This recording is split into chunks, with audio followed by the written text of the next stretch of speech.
all district employees, or what's the mix of retirees or? That is the one area that it did not break down. It did not say who was an employee, who was a dependent, who was a retiree. Wellness Inc. just took appointments, and we don't have it broken down by who actually the people were. We have it broken down by age, but not by group. That was one of the feedback. One of the first feedback. One of the first feedback inquiries that I had given Wellness Inc. Kathy and I talked about that. I just didn't understand how they didn't have that information broken down. I couldn't distinguish who were retirees. Well, can you sort of tell by the number of age groups? You know, anybody over 60? I mean. Sure. And I have that information broken down by age groups, but it's very hard to. Not everyone who's 60 isn't necessarily a retiree. True, but I didn't know it.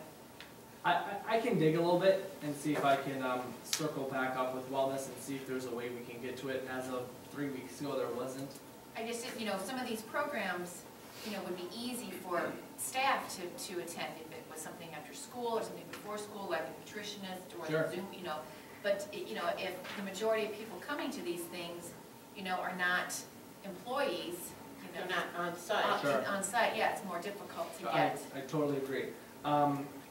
Something that I think would help as well is possibly having maybe another screening, having 2 each year versus having 1, and then they have to wait a whole other year to find out the results. Again, if you had maybe 1 in February, then another 1 in October, that may help you to be a little bit proactive in our health screenings.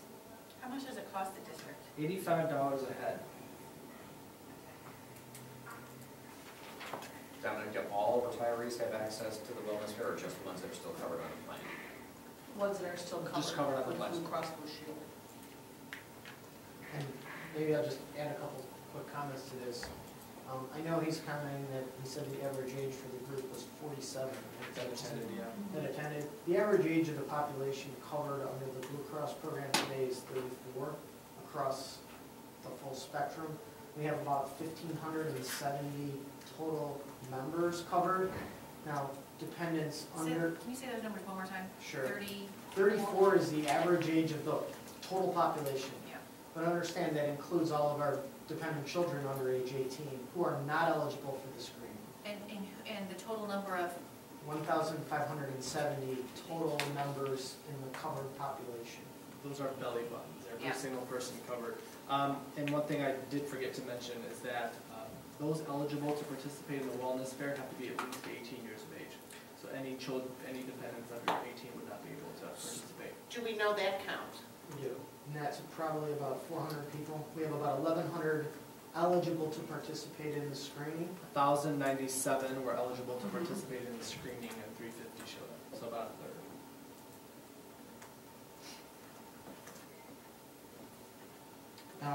The other comment I'll make is these numbers don't surprise us.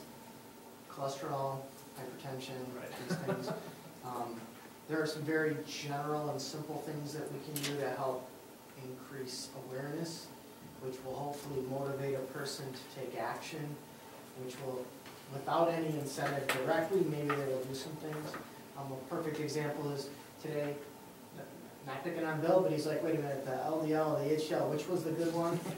Okay, we should know that. And as the insurance committee, I'm going to help you with that. LDL, lousy. HDL, happy. Lousy, happy. Okay, now